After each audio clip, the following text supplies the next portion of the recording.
started tonight. Good evening, ladies and gentlemen. My name is Clay Starr, the president of the Alexander Hamilton Society here at Ohio State. The Alexander Hamilton Society is an independent, nonpartisan organization which promotes constructive debate and discussion on contemporary issues in foreign affairs, economics, and national security. Tonight we are pleased to present the effects of fracking. This event has strived to bring unbiased expert opinions together to inform the students at Ohio State of economic, societal, and environmental effects of hydraulic fracturing. In addition, among the goals of tonight's event are answering basic questions such as what exactly is fracking, why is it controversial, and what makes it important on national and even global stage. Please consider these questions as our speakers present this evening. Lastly, before introducing our speakers, I would like to thank the Collegiate Council on World Affairs, Security Intelligence Club, the Algerian, and the Journal of Politics and International Affairs of Ohio State for co-sponsoring tonight's event. Now I'm pleased to announce tonight's speakers. Our first speaker, who will be our moderator tonight, is Dr. Joseph Campbell. Dr. Joseph Campbell is a research associate and lecturer in the Ohio State University School of Environmental and Natural Resources. His research, teaching, and professional focus is on the balance between community economic development and natural resource management in rural areas of the United States and abroad. He oversees Ohio State's Social Responsibility Initiative and the Ghana Sustainable Change Program. He also serves as the co-chair of the Ohio State University's Extension's Shale Gas Working Group's Environmental Subcommittee. He conducts applied research on the social impacts of energy development and regional planning. He's worked on community development and research projects in dozens of rural mining and agricultural communities in the United States and Ghana. Dr. Campbell received his PhD in rural sociology and his MS in natural resource management from the Ohio State University. He received his Bachelor of Arts in Environmental Studies and Sociology from the University of Vermont. Tonight's second speaker is Mr. Michael Farren. Mr. Michael Farren is a PhD candidate in applied economics at the Ohio State University. His research focuses on energy economics and the economic analysis of government policy. Mr. Farren is registered as a professional engineer and received his bachelor's and master's degrees in civil and transportation engineering from the Ohio State University. He's written several policy reports as part of the C. William Swank Rural Urban Policy Program on the impact of shale gas and oil drilling on local communities. He has also authored policy briefs with the Mackinac Center for Public Policy and the R Street Institute on assorted transportation and energy topics. He has testified before the Ohio Senate Public Utilities Committee regarding renewable portfolio standards and has presented the background behind shale gas and oil revolution in numerous settings. His previous research has investigated the potential for alternative energy generation via anaerobically produced biowind and wind turbines. Our third distinguished speaker tonight is Dr. Tim Kelsey. Dr. Tim Kelsey is professor of agricultural economics at Pennsylvania State University and the co-director of Penn State's Center for Economic and Community Development, conducts research on the economic and community implications of Marcellus Shale, public finance, taxation, and land use change. He has extensive experience across Pennsylvania presenting informal workshops for local government officials, the business community, and others on these issues. Dr. Kelsey began research on the economic impacts of Marcellus Shale in 2008, and for 5 years was a very active member of Penn State's Cooperative Extension's Marcellus Education team. He currently teaches courses on community-based research methods, economic development tools, and community development. Dr. Kelsey has been at Penn State since 1991. Please give all three of tonight's distinguished speakers a hand.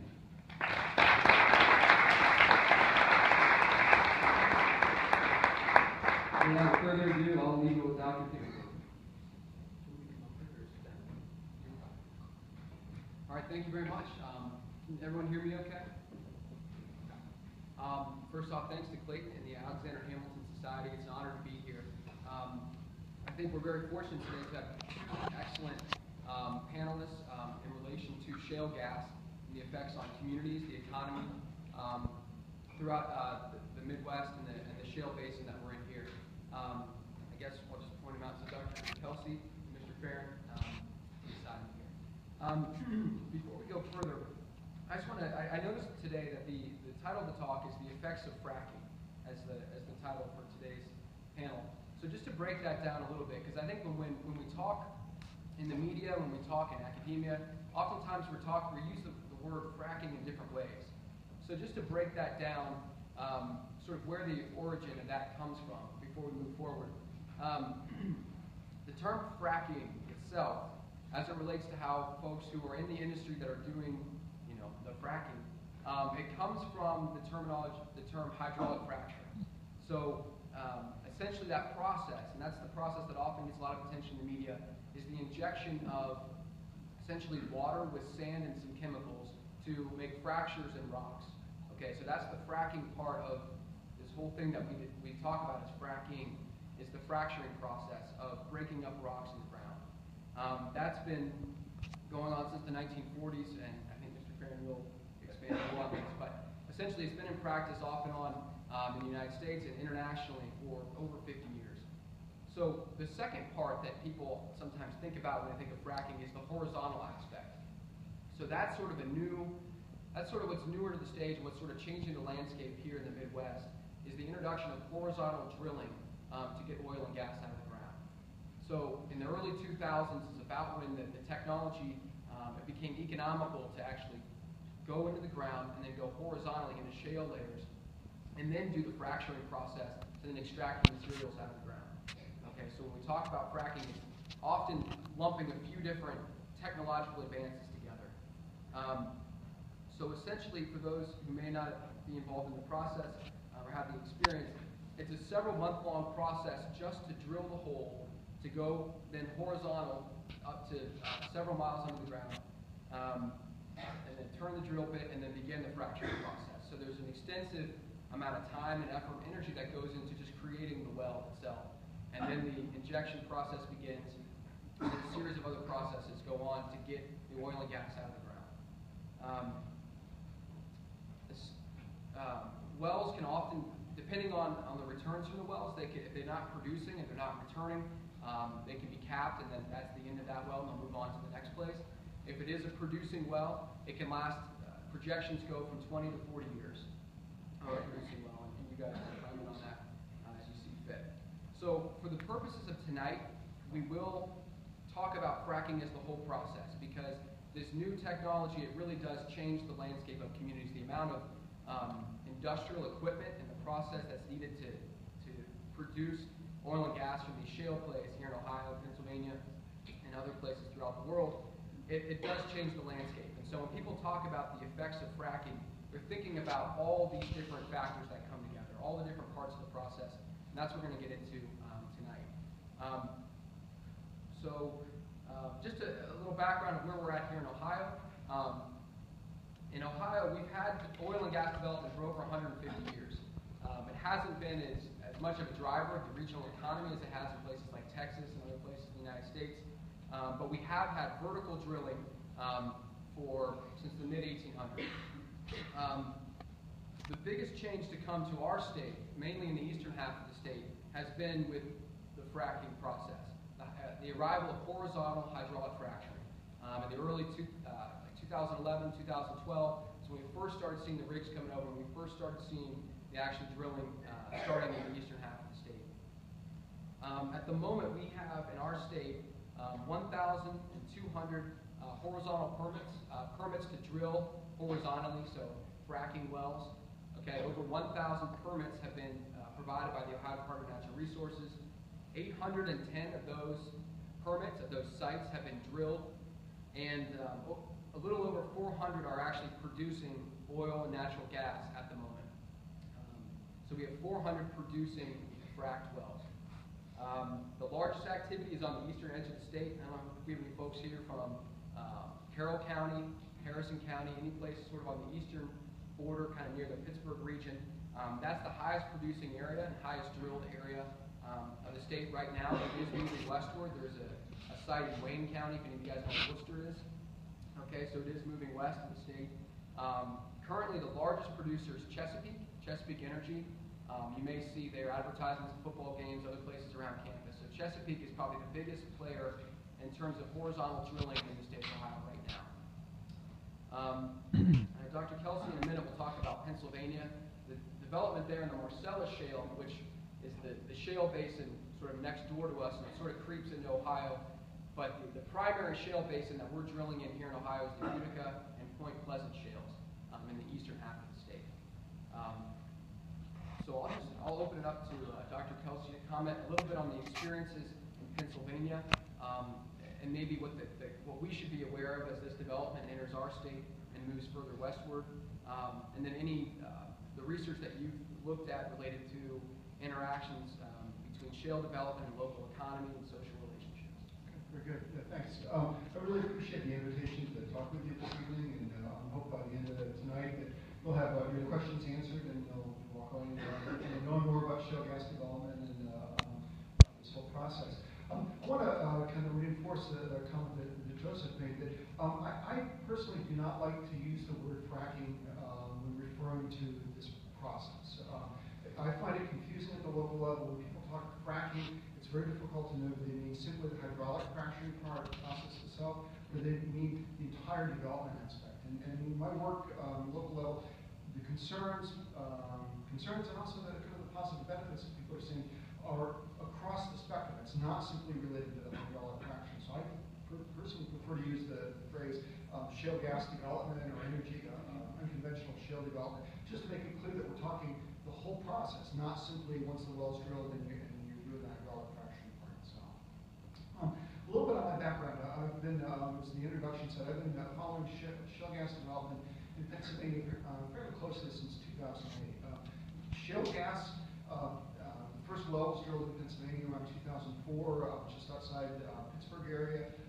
Companies were trying to sort out whether or not it was economically feasible, whether or not there was economically recoverable gas in the Marcellus Shale. Around 2007, 2008, the development really took off very fast, caught many in the state by surprise. The institutional kind of regulatory structure we had in Pennsylvania at the time allowed that kind of development without any kind of formal application process, without any formal deep review beyond the regular applications that were required for gas development. So unlike New York State, which is going through a much more in-depth kind of broad environmental review of the process, Pennsylvania allowed that activity, and it consequently took off. The state, I would argue, in many ways, has been trying to play catch-up since then to try to sort out what's working, what's not working, and so on. When you think about Pennsylvania, when we talk about Pennsylvania, it's an important thing to keep in mind there are two distinct areas in Pennsylvania. There's the area around Pittsburgh, kind of a little bit north of Pittsburgh, particularly south of Pittsburgh, kind of along the West Virginia border there. And the other major area is up in the northeast part of Pennsylvania, up near the New York border. And the dynamics, the impacts, the community elements are very different in those communities, in part based on geography, based on population density, and other factors as well. So one of the things you need to be careful about when you hear people talk about Pennsylvania's experience, you got to keep in mind what part are they talking about, because stories in one area do not necessarily apply in the other area as well. So that's important to keep in mind. One of the things that really strikes me about Marcellus development is at the local level, the views among people are very, very mixed. There are some people who absolutely love this activity. There are some people who absolutely hate this activity. There are others that are kind of in the middle. They don't know whether it's good or bad. They see both benefits. They see the cost, and they don't know one way or the other which they would prefer overall. Sometimes that uncertainty is within individuals. For example, about 6 months ago, I was doing a focus group of local government economic development officials in the northern tier of Pennsylvania, so folks from chambers of commerce, the county economic development agencies, banks, and others. And we spent an hour and a half asking them what economic changes they were seeing. And they were talking broadly very positive, employment and income and dollars circulating in the community, and farmers being able to, landowners being able to rebuild buildings and stuff like that. At the end of the meeting, as everyone was getting up to leave, somebody happened to mention in passing that they can't drink the water at their house. And because there was drilling activity going on, and there was a problem on their road. And what surprised me is many of the other people around the table who've been just talking real positively about the activity, they said, oh yeah, their brother-in-law, that happened to them, or they happened to, there were other people that they knew that had happened to. So even at the same time, they were talking very positively the economics. There was also very clear to them that there were some environmental questions or risks associated with this as well too. One of the other kind of background issues that I see very much arising with shale is what I would describe as LULUs, the locally owned land use. What I've experienced, what I've seen in Pennsylvania is there are communities that have been benefiting from natural gas development for years, much of it from the Gulf area, shipped up. They've never had to see or experience what some of the local costs or the implications of that development are. And now they're seeing that in their backyard, and they don't like that activity. So an extreme example, New York, New Jersey, there are a lot of folks there, don't drill, don't allow it in the state, but yet they are in the process, we're in the process of building expanded pipelines from Pennsylvania to run natural gas into those states because those consumers want cheap gas, they just don't want the drilling in the backyard. And so that is, from a public policy standpoint, is a trade-off issue of where do we put this activity. Clearly there are implications of this. Where is it appropriate to have? Where is it not appropriate to have? And likewise, the question of who's bearing the consequences of it, who gets the benefit of that, and how do we find a proper, adequate balance between those? So that's all kind of backwards. I wanted to talk a little bit about the economics, what we're seeing in Pennsylvania. There is a whole lot of rhetoric about the economic impacts in Pennsylvania. Our governor, some of the state legislators, and others are very very optimistic about it. Some of the numbers that they're using are overly optimistic or are inaccurate. That said, there very clearly are economic benefits that we're seeing in Pennsylvania. If you look at federally collected data, the Bureau of Economic Analysis, Bureau of Labor Statistics, wages paid, employment in the counties with a lot of Marcellus activity are up significantly compared to other counties in the state. And so from an employment standpoint, very clearly that activity is associated with more employment, higher wages. State tax data, our state reports annually sales tax collections at the county level, and counties that have a lot of Marcellus shale activity, on average, have seen very, very large increases in sales tax, so more than 50% increase. Sales tax is a good proxy for retail spending. So that's the anecdotes we're hearing about. A lot of dollars, a lot of people spending money locally. So we're seeing that with the state tax data. One of the things that local residents raise concerns about, however, is the distribution.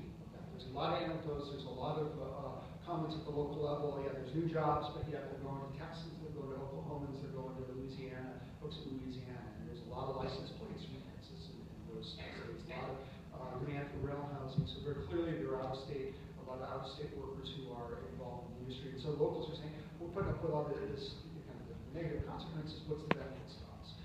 One of the sets of data that I looked at to try to look at investigate that a little bit more is our Department of Revenue releases personal income tax data at the county level from residents of those counties. So in other words, it's people who self-describe themselves as a resident of Washington County, Bradford County, and looking at changes in wage income and the number of tax returns reporting employment. There is a modest uptick in employment-based income. There's a modest uptick in wage employment, much smaller than what the federal data is reporting. And kind of the difference is federal data typically is reported by the employers without regard to where the workers are from. The local data, the income tax data is from local residents, so there's a difference there. The thing that was most striking when we looked at the state tax, income tax data, though, is in some counties, significantly large increases in total taxable income. Bradford County, which is in the northern tier, had a 19% increase, inflation adjusted, in total taxable income in that county between 2007 and 2010. So in other words, in 3 years, in the middle of the recession, total taxable income reported by the residents of the county went up by 19%. A neighboring county, Tioga County, the increase was 20%. Significantly large, very large increases compared to what was happening elsewhere in the state, particularly the economic activity going on. The thing that popped out when we were trying to look at that a little bit more clearly, identify what accounts for that, the lion's share of that income, the lion's share of that increase is dollars, lease and royalty dollars going to the mineral right owners. And so when you think about the economic impact, at least at the local level of shale activity, it is the mineral right owners by and large who are the ones who are getting much of the benefits. There's some modest increase in local employment, modest increase to local residents in wages. But when you think about impact, it's going to mineral rights, dollars there. Big dollars there. I want to touch on a couple things and then continue on here. And if you've got questions, we can come back to that in the question and answer time. There are a variety of other issues that arise at the local level related to gas development. One is, I should have started off with this, is that shale gas development, by definition, by its nature, is non-renewable based economic development. So by definition, at some point in time, the gas is going to be gone. So I think the critical question for local communities, landowners, local government officials, local businesses, and others is what happens when the gas is gone? And what are they doing to position their community so that when the boom goes away, the community is at least as well off, if not better off afterwards than it was beforehand. So that long-run picture is absolutely critical. I mean, I can look at some communities in Pennsylvania doing a better job, some are doing a worse job at that. But we need to think about this as short-term. It's not going to be forever and ever. So the question is, if your dollars in, there's opportunities here, what do we do to take advantage of this to build things better for the long term? Another issue that arises quite often, particularly in the rural communities, is demand for housing. We've seen rents triple, quadruple in some of the rural communities because of the influx of workers. I say influx of workers out of state, but also we have workers from within Pennsylvania who are moving to other counties and these counties to work. And the rising rents has made significant problems for low-income residents and others. For example, we have one community has a lawyer. It's a very small community, but it has a state university there. And the university had 3 faculty members that they wanted to hire, and the faculty members wanted the jobs, but they couldn't find a place to live in the community because the housing wasn't available and they couldn't afford rent, so they had to turn the positions down. There's a lot of anecdotes about low-income residents moving out of the community. We've done interviews with human service directors at the county level. Major problems of housing at cost on low-income residents. Another issue, usually probably the biggest thing that residents will talk about is the impact on traffic. The whole development process, not just the fracking, which requires water, but the whole development process, including putting in the roads, putting in the pipeline, putting in the aggregate, and the rock for the well pad and stuff, can involve 1,000 or there's some estimates 2,000 truckloads to visit each site for that development, which creates demands on the roads, creates a lot of traffic on roads, and there are a lot of residents complaining about kind of that impact and so on. And then finally, I would argue, hearing both research and kind of anecdotes, it's created in many places some social disruptions. It's made neighbors become in conflict with neighbors, sometimes over simple things like early on, a landowner would have leased for $10 an acre. Neighbor who waited 3 or 4 years might have leased for $3,000 to $5,000 an acre. And so kind of the animosity across the board. There are conflicts within families themselves. If it's a farm or other large land, a plot of land that it's multiple family members who own, within those families there are arguments of we should lease, we should take the money. There are other family members who say no. When we did a survey of local government officials across the shale region, a third of the local officials reported that there was much more conflict at the local level now than there was before this activity. So it's a range of things. And depending on questions, we can talk more. But when you think about gas activity, in my view, it's much broader than just the questions of what's the impact on water, what's the impact on the environment. There are a wider range of things that are affected that need to be considered and thought about as well.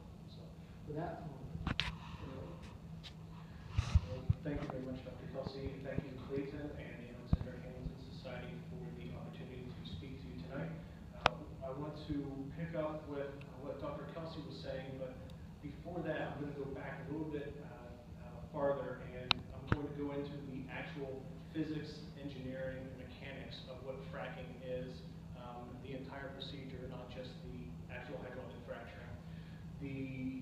Because it's important to understand how it's different and how it's similar to what has actually happened in oil exploration, gas exploration from previously.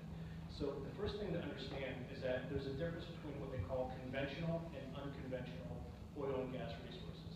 Conventional gas resources is the standard. You drill the well into the ground, you put the pipe down in, and then you have a geyser of oil coming out the top of the well. Or at least that's the picture that is generally associated with it. What these are is essentially like underground puddles of oil and gas.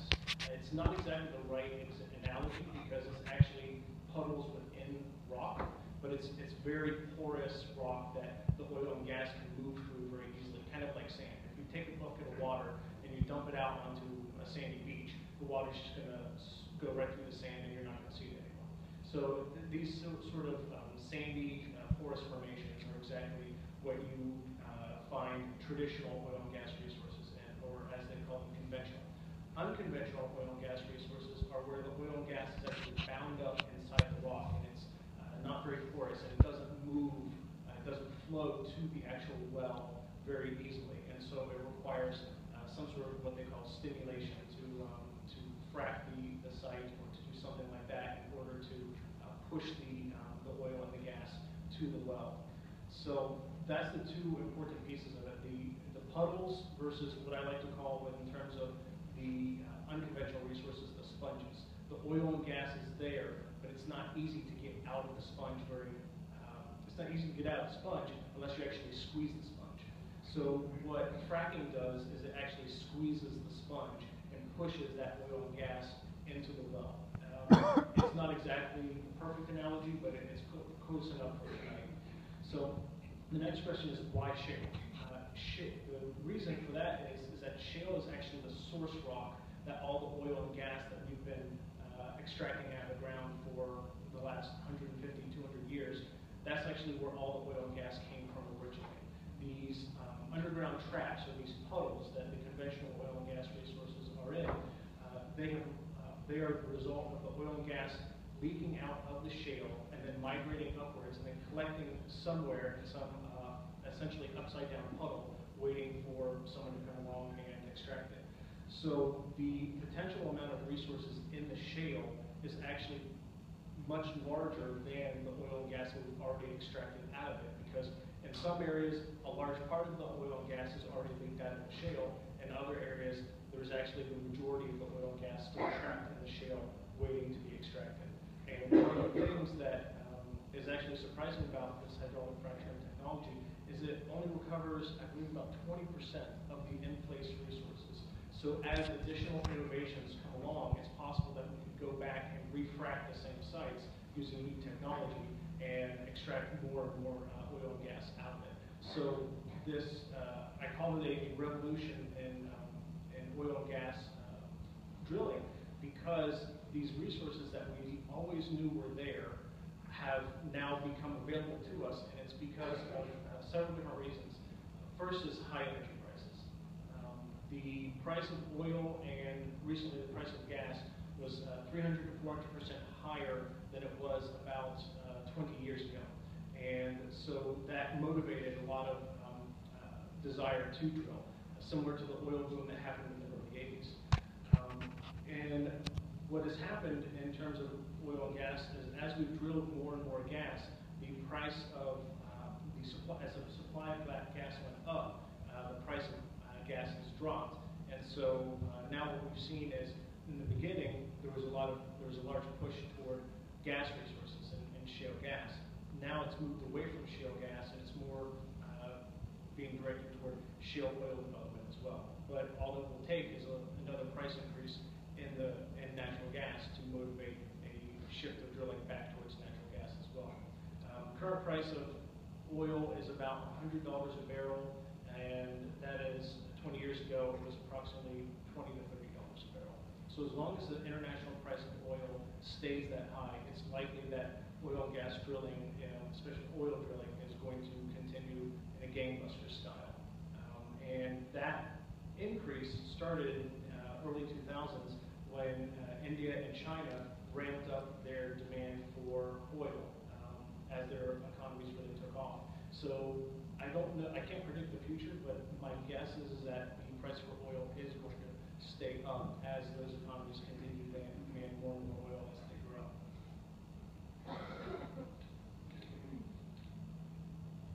So the other piece of this that is very important to understand is that these shale basins exist all across the U.S. and actually all across the world as well. Anywhere where there's ever been oil and gas drilling, there's likely to be a shale basin underneath that was the source of that oil and gas.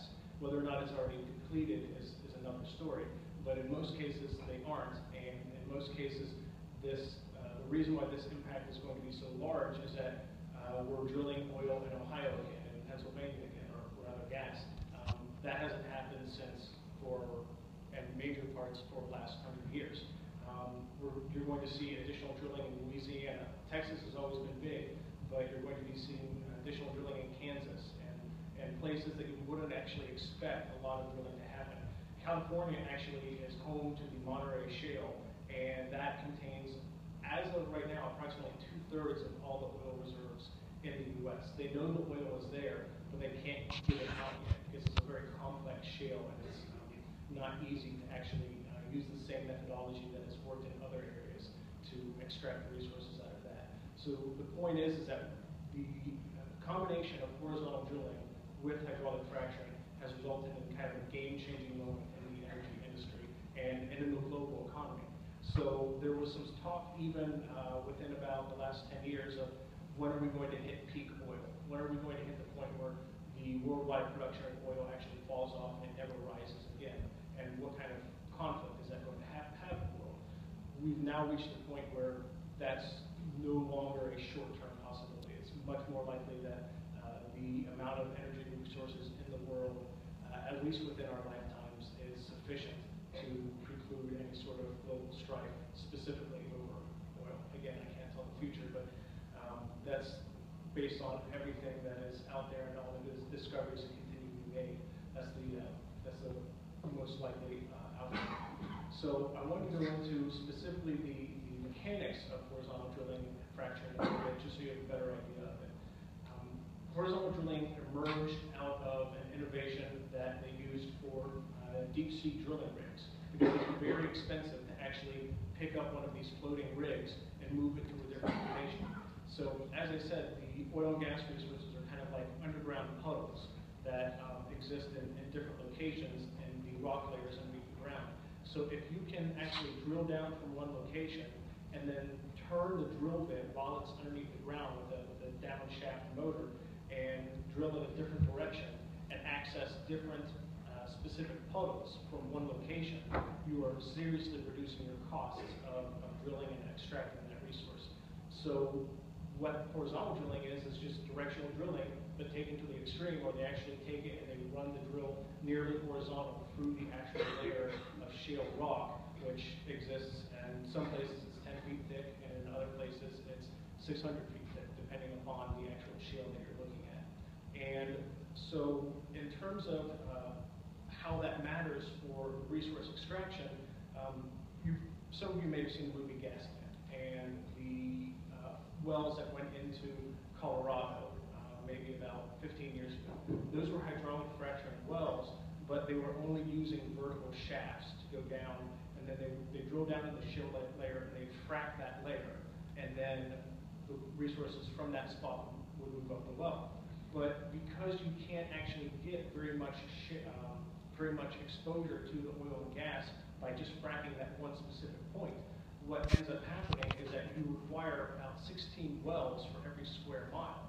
And one of the really compelling images from that movie, and it has been shown in other popular media as well, is what they call the moonscape drilling pads across this area, where you just saw this checkerboard of different drilling pads laid out.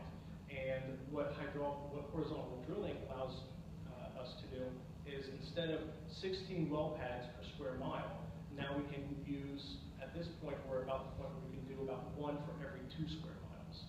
So we've drastically dropped the number of drilling sites necessary, because you drill into the ground and then you turn it and go horizontally in different directions in order to frack each of those directions away from the well.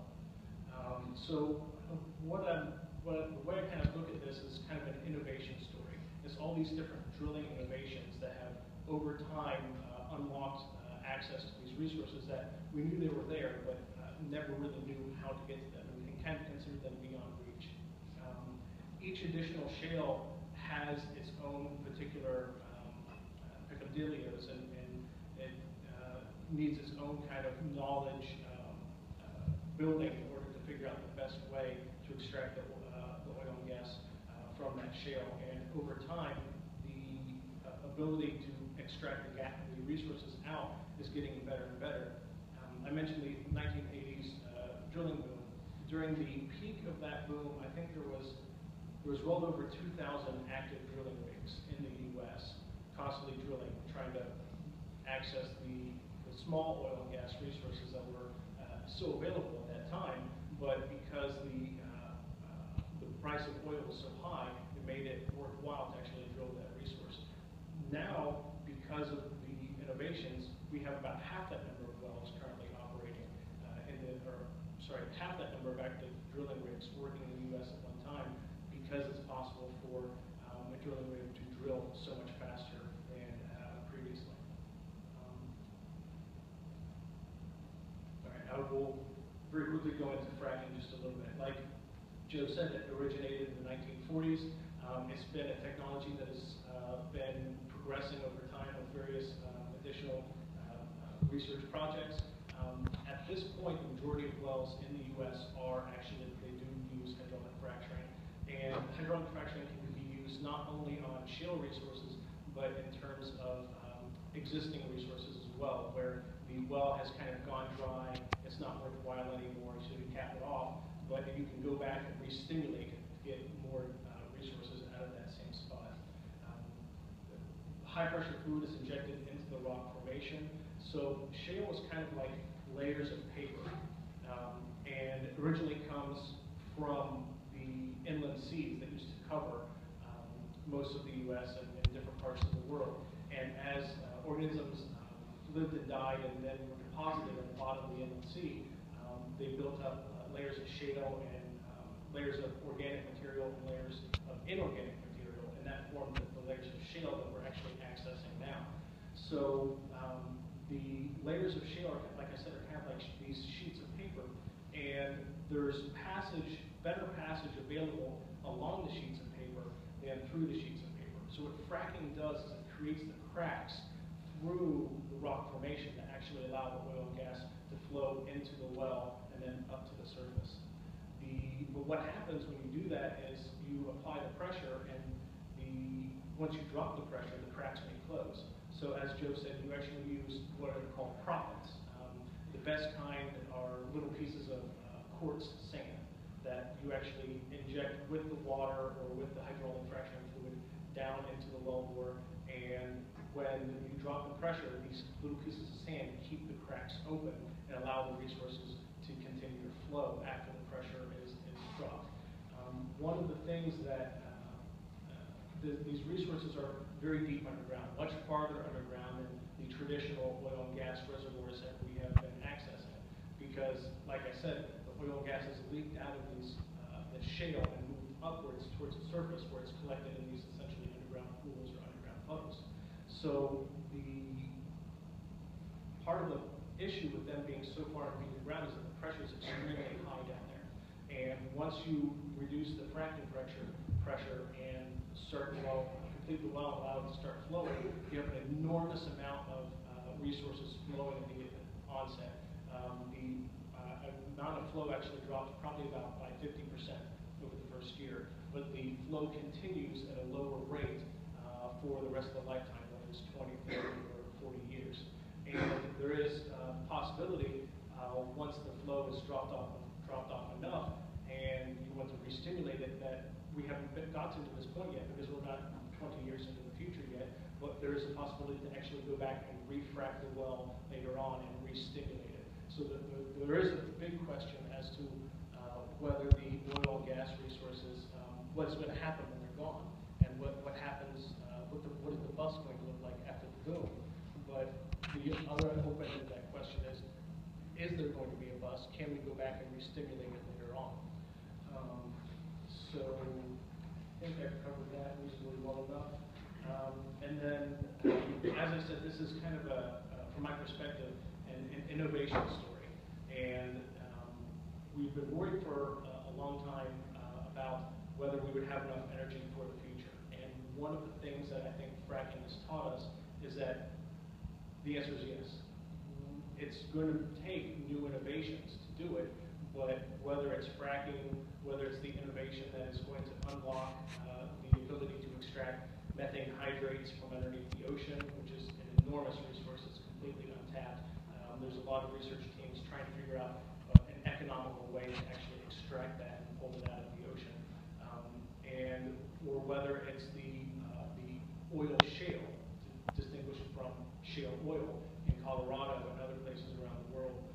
Oil shale is kerogen, which is the precursor to oil and gas. So before something gets turned into oil and gas, it has to go through a period of intense pressure and heat. So there's kerogen in vast amounts in Colorado, but the problem is you would have to stimulate this kerogen with intense heat and pressure in order to turn it into usable oil and gas. So the point is that there are additional energy resources even beyond shale gas and shale oil, and it's just a matter of finding the right innovation in order to unlock that ability.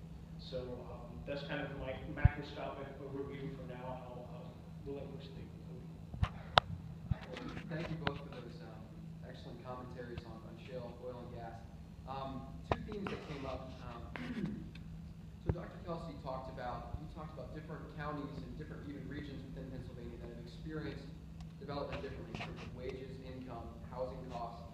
And I know, Mr. Farren, in your research, you've looked at examples of boom and bust. And while we don't know exactly where this technology is going, so we can't project into the future whether it's going to be a technology that regenerates itself or if it ends in 2 decades, can you provide some examples of where we've had a boom and then a bust cycle, and those communities that have adapted strongly to it and those that have not? And then, Dr. Kelsey, you would provide any comments back to that.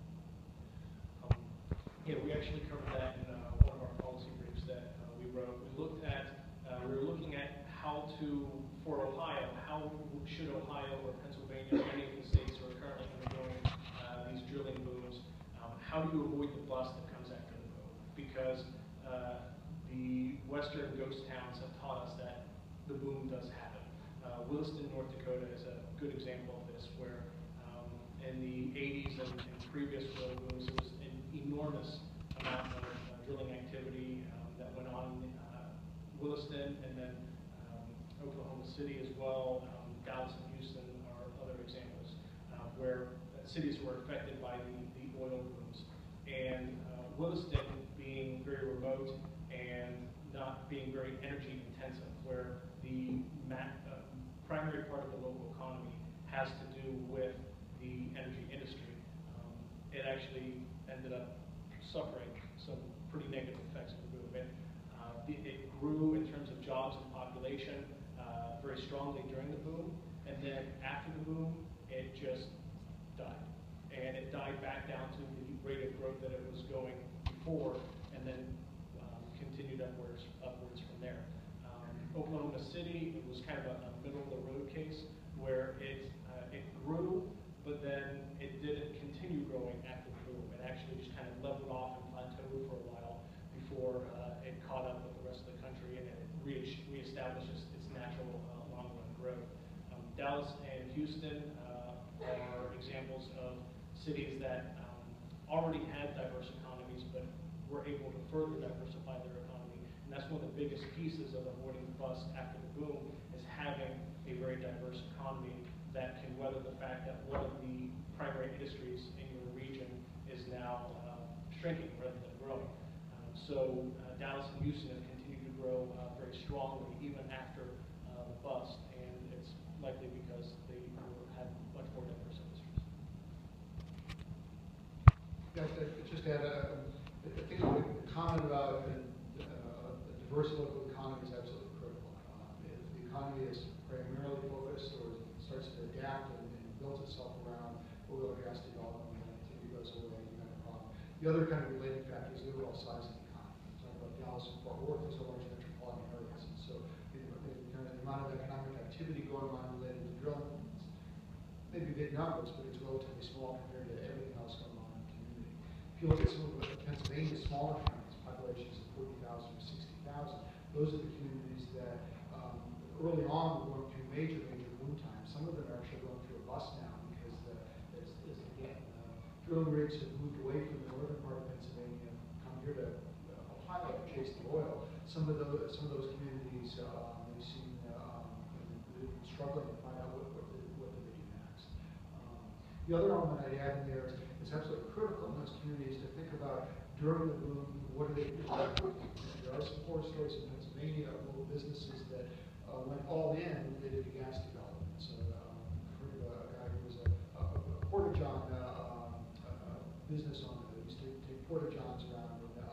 And this is kind of typical examples. When you think about economic activity, anything at the local level that relates to the industry can be affected. So porta-johns, tremendous demand for those, for all the drilling rig sites and all the pipe yards and all the other infrastructure. Individual invested a whole lot in vehicles, hired a bunch of people. When the boom went away, suddenly it was left without the business to be able to take care of. We also have a lot of stories of people who quit their jobs, they bought a water truck because they were going to buy water trucks for the industry. That worked great for a few years, but then as the industries shifted away in Pennsylvania from as much trucking, more on pipes, some of them are in trouble. This is a quick example to kind of the impact. There are stories, incredible stories of students fresh out of high school who are making $70,000 a year driving trucks for the gas industry. So when we talk about employment, we talk about wages, it's a tremendous amount of money. The big question is, how long is that going to last? To actually segue with that, one of the important pieces that has to be considered is what is called the resource curse. And the resource curse is the counterintuitive tendency for regions that are very rich in resources to actually have slower economic growth than regions that are not rich in resources. So Appalachia is a great example in terms of very rich in coal, timber resources, things like that. But for some reason, Appalachia has greatly lagged behind the U.S. in terms of economic growth as opposed to other places like Columbus, Ohio, where there's nothing really special in Columbus, Ohio, other than the fact that it was made the state capital and an extremely large university was founded here. And so the natural requirements for having the economy are set up so that you actually have to,